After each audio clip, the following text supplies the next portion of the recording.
Shalom saudaraku, hari ini saya tergerak dan diingatkan Tuhan tentang berjaga-jaga. 1 Tesalonika 5, saudaraku. Ada beberapa hal yang ingin saya sampaikan bagaimana caranya kita berjaga-jaga. Karena kita tidak tahu kapan masa dan waktunya dikatakan di sini. Tapi saya singkat saja mulai dari ayat 1 sampai ayat yang ke-6. Saudaraku, ada 3 hal yang harus kita tahu bahwa saudara dan saya itu tidak hidup dalam kegelapan. Kita bukan anak-anak gelap, kita adalah anak-anak terang. Itulah sebabnya kita berjaga-jaga, saudaraku. Kalau kita hidup dalam kegelapan, maka kita tidak akan tahu kapan Tuhan itu datang, kapan kita harus mempersiapkan diri. Itulah sebabnya diharapkan saudara dan saya tidak hidup dalam kegelapan. Dan yang kedua, saudaraku, saudara dan saya itu harus terus berjaga-jaga. Bagaimana, saudara? Kita tidak tahu. Bisa saja kedatangan Tuhan itu secara menyeluruh, ataupun pribadi menjemput saudara dan saya secara pribadi. Saudara, dengan keadaan situasi kondisi semacam ini, tidak ada seorang pun yang berani berkata, oh enggak, aku masih bisa hidup 100 tahun lagi, 1000 tahun lagi. Nah saudara, enggak bisa. Yang penting sekarang kondisi semacam ini, maka saudara dan saya jangan sampai hidup dalam kegelapan. Saudara dan saya harus hidup dalam terang. Yang kedua, saudara dan saya harus berjaga-jaga. Saudara dan saya berjaga-jaga supaya apa? Kapanpun Tuhan menjemput kita, kapanpun Tuhan datang, kita sudah siap. Saudara, ketahuilah, orang yang berjaga-jaga itu selalu waspada. Hidupnya akan terarah dengan tujuan, dengan makna. Karena saudaraku, hidup itu singkat. Tetapi apa yang sudah kita buat dengan kehidupan kita itu?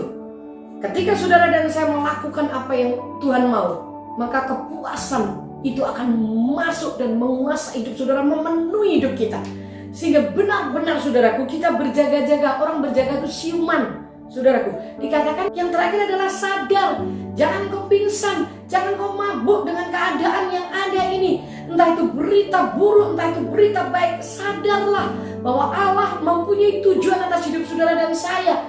Bahwa kita ini anak-anak Allah, kita sudah ditebus. Dan Dia menyertai kita sampai kesudahan alam. Oleh sebab itu, jangan kau berikan pikiranmu dengan ketakutan. Jangan kau berikan hatimu dipenuhi dengan keadaan yang demikian membingungkan. Dengar baik-baik, Alkitab berkata, selama kita mentaati firman Tuhan, dikatakan seperti Tuhan menuntun bangsa Israel keluar dari Mesir dengan tangan yang kuat dan lengan yang teracung. Dia menjagai, demikian pula Tuhan menjagai saudara dan saya sampai hari ini. Jadi jangan takut, jangan khawatir dengan keadaan. Cuman tolong, mari kita hidup dalam terang. Semua hidup kita harus terang, saudaraku. Jangan sampai ada satu pun yang kita simpan kegelapan yang menyisip di dalam hidup kita. Dan saudara dan saya harus berjaga-jaga. Mari berjaga-jaga dan berdoa. Tidak bisa kita berjaga-jaga tanpa berdoa. Berjaga dan berdoa.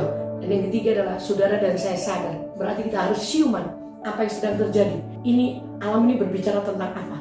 Kenapa ini terjadi? Nah, itu namanya orang sadar. Dan saya yakin hidupmu akan penuh ketenangan.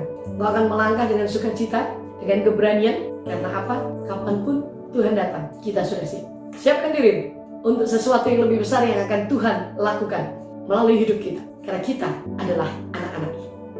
Bapa di surga, kami bersyukur karena kami tahu pengharapan yang Tuhan berikan kepada kami sebagai anak-Mu, sehingga kami hidup dalam terang dan kami berjaga-jaga dan kami sadar supaya benar-benar tujuan-Mu dalam hidup kami digenapi. Hamba berdoa bagi setiap jemaat-Mu yang mendengarkan ini. Buat kami sadar, buat kami tahu bahwa kami harus memegang kebenaran firman-Mu lebih daripada keadaan. Dan kami mempercayai firman-Mu lebih daripada semuanya. Karena kami tahu hidup kami hanya di tangan-Mu. Di dalam nama Tuhan Yesus, kami akan mengecap kebenaran, kami memenuhi tujuan panggilan-Mu. Terima kasih buat hari ini. Dalam nama Yesus. Amin. Tuhan memberkati. Sampai bertemu lagi.